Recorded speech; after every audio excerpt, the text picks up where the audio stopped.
Hoje, quarta-feira, começa a valer a renovação do estado de emergência determinado pelo governo Trump em relação ao Brasil. Nós já temos sanções coletivas dos Estados Unidos. Olha o que a decisão do Trump diz o documento que integrantes do governo brasileiro perseguem politicamente um ex-presidente, sua família e seus apoiadores com erosão deliberada do Estado de Direito. Inexistente no cenário político de hoje.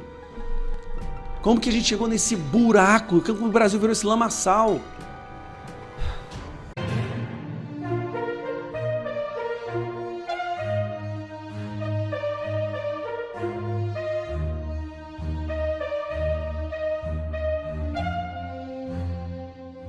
Vamos tomar um café, diz Lula a Alexandre de Moraes após evento no Palácio do Planalto. É isso mesmo. O presidente Luiz Inácio Lula da Silva convidou o ministro do Supremo Tribunal Federal, Alexandre de Moraes, para tomar um café após a conclusão de um evento no Palácio do Planalto nesta quarta-feira. O momento, captado em vídeo e compartilhado por veículos como Metrópolis, mostra Lula se aproximando de Moraes e fazendo o convite de forma discreta, ocorreu logo após o término da agenda oficial no Planalto.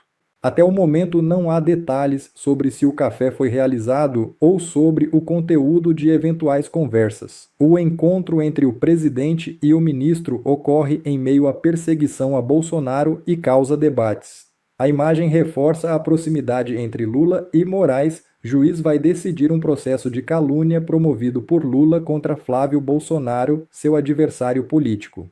Isso depois de tomar um cafezinho com uma das partes envolvidas, mas vamos fingir que ele é um juiz imparcial.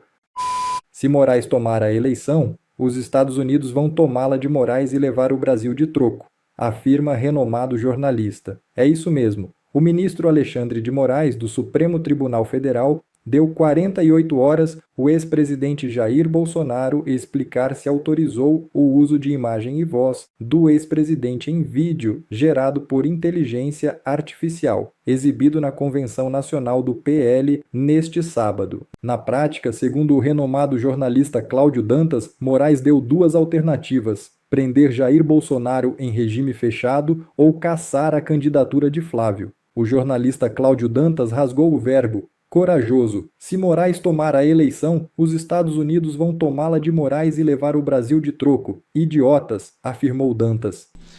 Para não falarem que é só uma opinião da direita radical ou dos bolsonaristas, eu vou colocar aqui para vocês dois jornalistas, um deles que odeia o Bolsonaro, dando as suas opiniões sobre essa decisão do Alexandre de Moraes, essa armadilha, né, de tornar Flávio inelegível ou mandar Bolsonaro de volta para a prisão por causa de um vídeo de IA que no início avisa que é vídeo de IA, que não está sendo usado na propaganda eleitoral, que não teve o consentimento do Bolsonaro.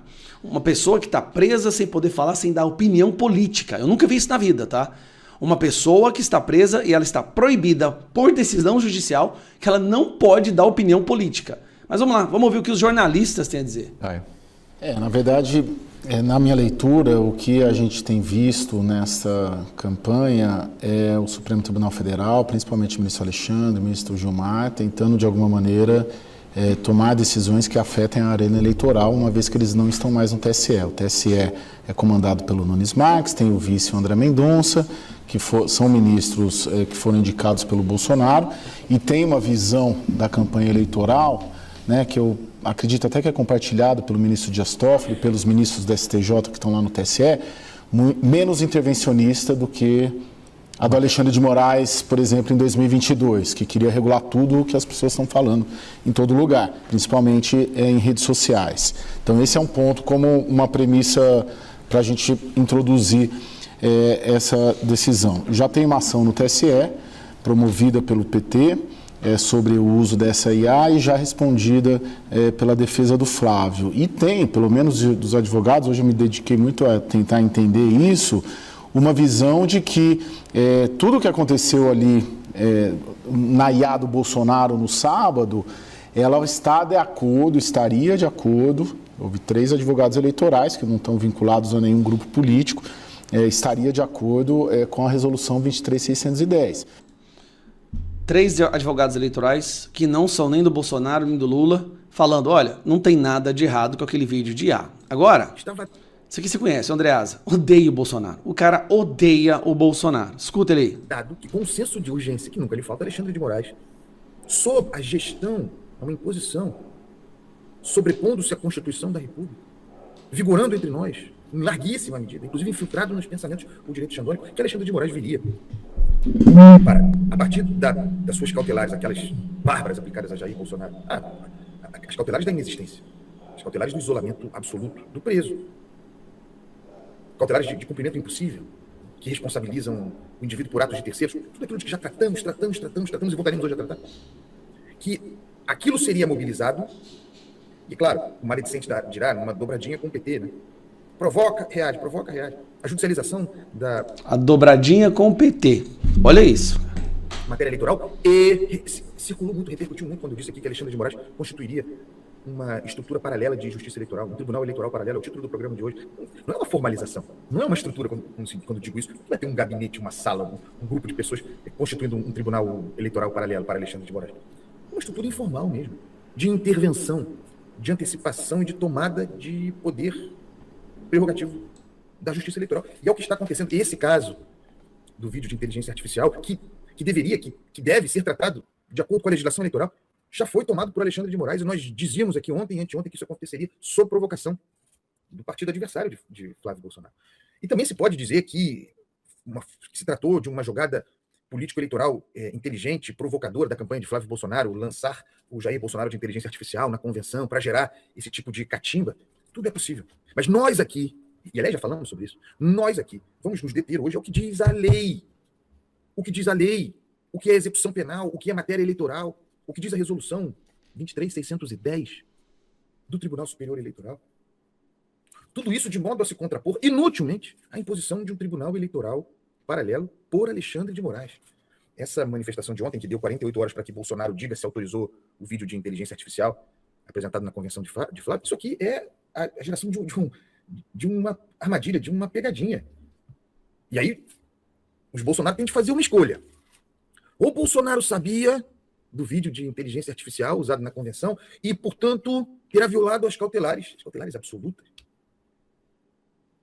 E, nesse caso, estará provavelmente submetido à perda da sua prisão domiciliar, voltando para o regime fechado, ou não sabia. E aí, Alexandre de Moraes, por outro lado, na decisão dele, já vai para a matéria eleitoral, uma decisão de natureza, de uma manifestação que tem a natureza da execução penal. É um absurdo, né? O cara, na decisão de execução... Deixa eu aumentar aqui. Numa decisão de execução penal, ele quer tomar uma decisão eleitoral. Gente, para quem entende o mínimo de direito, fica chocado com o que esse cara está fazendo. O problema é que a maioria da população, que não tem noção da complexidade do direito, ação penal, eleitoral, acha isso normal. Meu amigo, o Bolsonaro é o primeiro caso que se tem notícia que ele é proibido de dar opinião política. Além de estar censurado, além de estar numa solitária domiciliar, ele não pode conversar com ninguém, não pode receber visitas. Ele está proibido de dar opinião política. Isso não tem cabimento. Ele está inexistente no cenário político de hoje.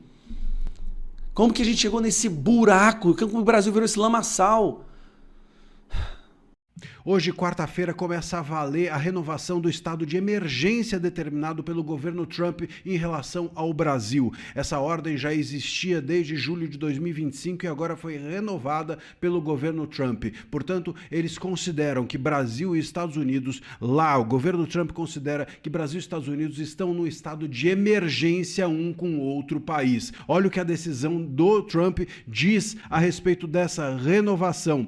Diz o documento que integrantes do governo brasileiro perseguem politicamente um ex-presidente, sua família e seus apoiadores com erosão deliberada do Estado de Direito, ou seja, com censura e ordens judiciais ilegais. E ainda complementa, com intimidação por motivação política, portanto, perseguição. É isso que os Estados Unidos entendem que há dentro do Brasil. O documento diz ainda que isso abre precedente, isso não representa uma nova sanção, mas isso abre precedente para que novas sanções venham. Nós já temos sanções coletivas dos Estados Unidos, não é, como as tarifas de 25%, depois outras de 12,5%, somadas umas às outras, e a gente também tem, depois que os emissários norte-americanos, isso foi decisivo sem dúvida para essa renovação, depois que os emissários norte-americanos que vinham ao Brasil para discutir liberdade de expressão e censura, não é verdade da mídia que eles vinham discutir urnas. Isso foi uma invencionice.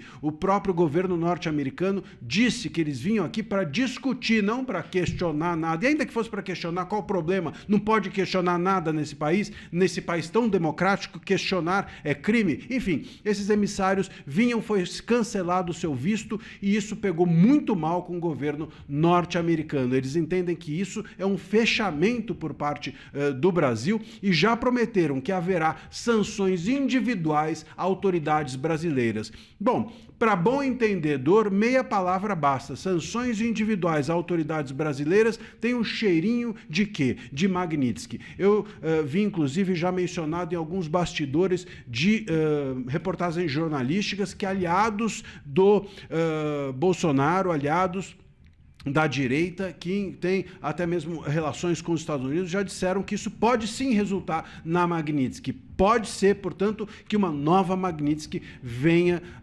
para algum membro do governo, quem sabe até membro do judiciário, porque também eles estão aqui dizendo que a perseguição é política em desfavor da direita, mas ela é utilizada, ela é feita com instrumentos jurídicos, ou seja, com a utilização do STF, do judiciário. Eles entenderam o jogo lá fora, né? Eles entenderam que aqui, politicamente, a direita está sendo soterrada com ajuda, com instrumento, né? Sendo que a lança para fazer isso acontecer é o STF, são as decisões arbitrárias, excessivas, abusivas e até mesmo a censura durante o período eleitoral. É isso que esses emissários viriam aqui discutir e foram impedidos de fazê-lo. Essa renovação, repito, desse estado de emergência não é uma sanção em si, mas abre precedente para as sanções, tanto coletivas quanto individuais. E é esse tipo de estado de emergência que possibilitou que as tarifas viessem, por exemplo, as tarifas comerciais que nós sofremos nos últimos meses e até mesmo as sanções individuais a autoridades, como, por exemplo, a Magnitsky em relação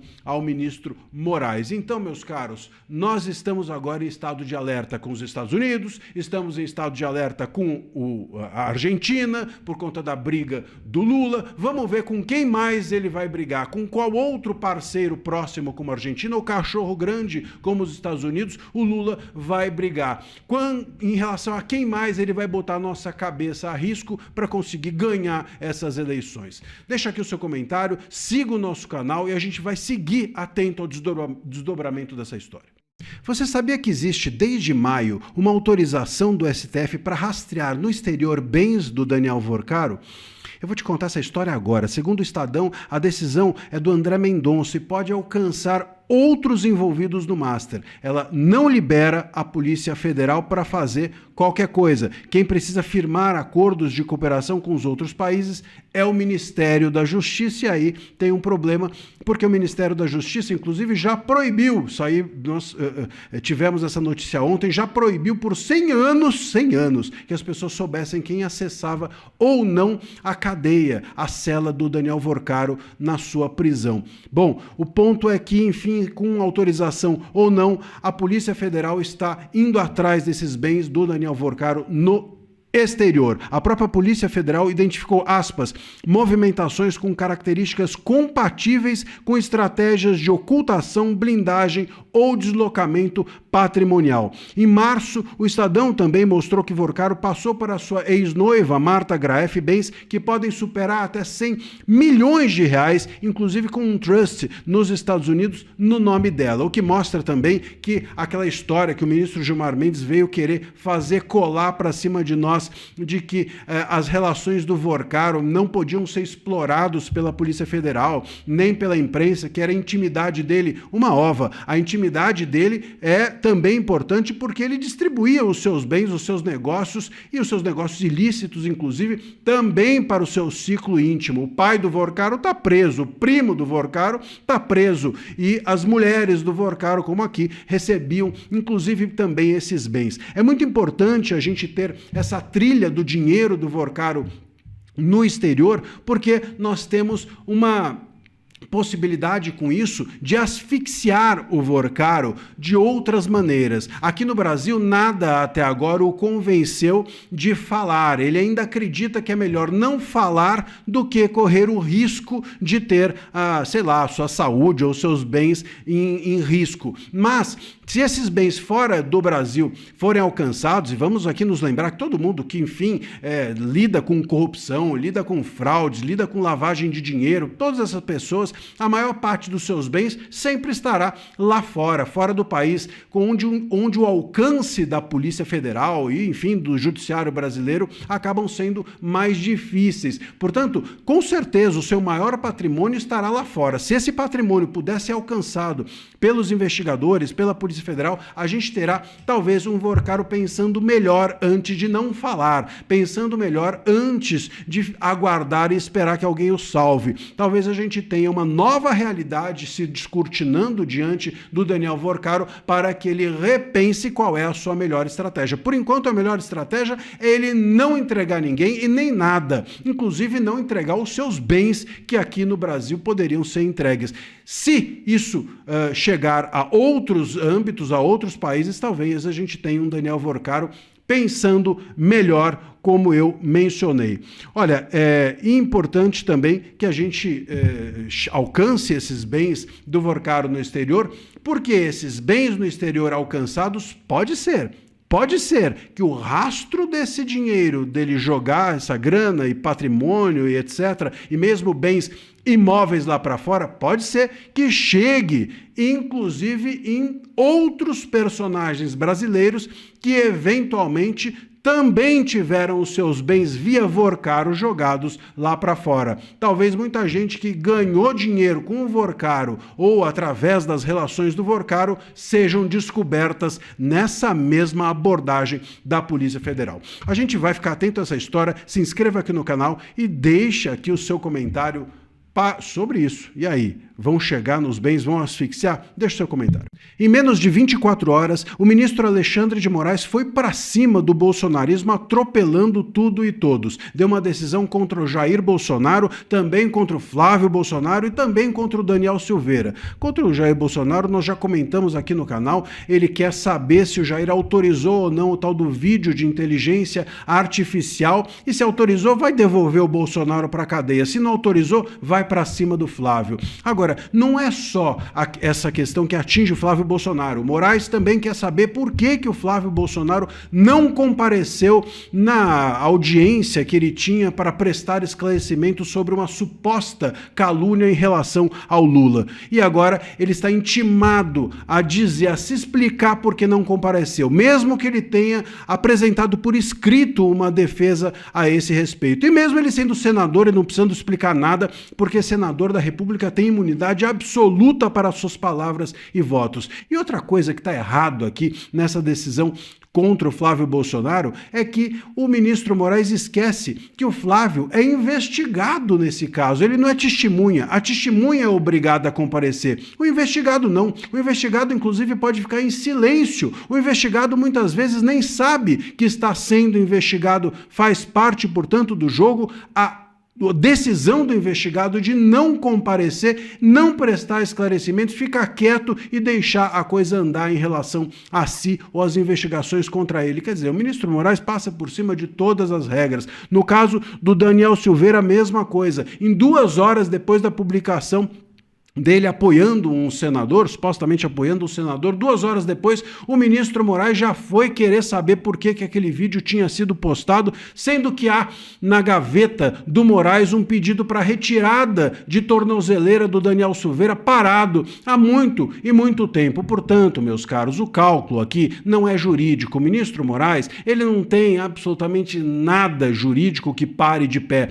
Todas essas decisões, inclusive, são antijurídicas. Como eu mencionei, não não há fato criminoso em nenhuma delas, e duas dessas decisões se referem a atos de terceiros e não do próprio investigado ou réu. Mas o ministro Moraes ele está diante da necessidade de fazer um cálculo político, que é amedrontar o bolsonarismo, que é deixar todo mundo com o olho arregalado, receoso de que a qualquer momento, por qualquer razão, sob qualquer circunstância ou justificativa, ele possa partir para cima. É isso que o ministro Moraes fez e continuará fazendo nessas eleições. E a gente aqui está claro, né? Para quem tinha alguma dúvida de que o ministro Nunes Marques na presidência do TSE e que o André Mendonça na vice-presidência do Tribunal Superior Eleitoral não representariam algum tipo de sossego, receio em relação aos ministros do STF, né, no sentido deles respeitarem o TSE, deles deixarem a bola com esses ministros, com o Nunes Marques, com o André Mendonça. Quem tinha dúvida de se o Moraes ia para cima do TSE, mesmo não sendo um juiz eleitoral, agora eu acho que está claro. Está bastante claro que eles vão desidratar. A ala podre do STF vai desidratar por completo, né, o Tribunal Superior Eleitoral, assumir ali a cadeira do Nunes Marques, a cadeira do André Mendonça e vão fazer o que querem lá dentro para poder, de alguma maneira, controlar esse pleito eleitoral. O debate público, o debate político estará nas mãos não da Justiça Eleitoral, mas nas mãos dos ministros do STF que vem comandando o país há mais de 7 anos, desde 2019. Meus caros, deixa aqui o seu comentário, deixa também aqui o seu recado sobre tudo isso. Claro, siga o nosso canal, fique com a gente aqui na comunidade e a gente vai ficar atento a essa história. Bom, pessoal, esse foi mais um vídeo. Eu espero que vocês tenham gostado. Se vocês gostaram, deixa o like aqui para fortalecer nosso canal. Logo eu volto trazendo mais informações da política para vocês. Um forte abraço, fiquem todos com Deus e até a próxima.